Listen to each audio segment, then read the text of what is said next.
Hi everyone, welcome to day 44 of our Springboard with Java series. Previous వీడియోలో మనం response entity గురించి నేర్చుకున్నాం. ఈరోజు మనం హెచ్టిటిపి స్టేటస్ కోడ్స్ గురించి డీటెయిల్గా తెలుసుకుందాం. ఫస్ట్ హెచ్టిటిపి స్టేటస్ కోడ్స్ అంటే ఏంటి?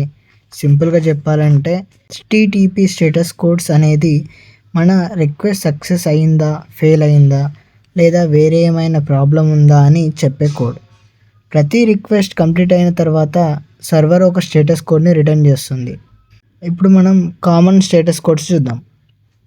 ఫస్ట్ 200 ఓకే, ఇది రిక్వెస్ట్ సక్సెస్ఫుల్గా కంప్లీట్ అయ్యింది అని మీనింగ్.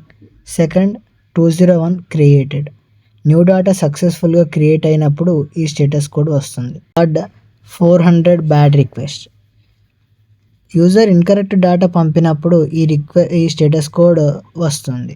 ఫోర్త్ ఏంటంటే 401 అన్ఆథరైజ్డ్, యూజర్ లాగిన్ అవ్వకపోతే లేదా వ్యాలిడ్ అథెంటికేషన్ లేకపోతే ఈ స్టేటస్ కోడ్ వస్తుంది. Fifth 404 not found, user request చేసిన రిసోర్సెస్ దొరకనప్పుడు ఈ స్టేటస్ కోడ్ వస్తుంది. Sixth 500 internal server error, server సైడ్లో అన్ఎక్స్పెక్టెడ్ ఎర్రర్ వచ్చినప్పుడు ఈ స్టేటస్ కోడ్ వస్తుంది. రియల్ లైఫ్ ఎగ్జాంపుల్ చూద్దాం.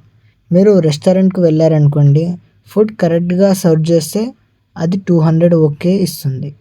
మీరు మీ ఆర్డర్ సక్సెస్ఫుల్గా ప్లేస్ అయితే అది 201 క్రియేటెడ్ ఇస్తుంది. తర్వాత రాంగ్ ఐటమ్ ఆర్డర్ చేశారనుకోండి, అది 400 లాంటిది, బ్యాడ్ రిక్వెస్ట్ ఇస్తుంది. రెస్టారెంట్ క్లోజ్ ఉంది అనుకోండి, అప్పుడు 404 నాట్ ఫౌండ్ ఇస్తుంది. కిచెన్లో ప్రాబ్లం ఉంటే అది 500 ఇంటర్నల్ సర్వర్ ఎర్రర్ ఇస్తుంది. ఇలా సింపుల్గా గుర్తుపెట్టుకోండి.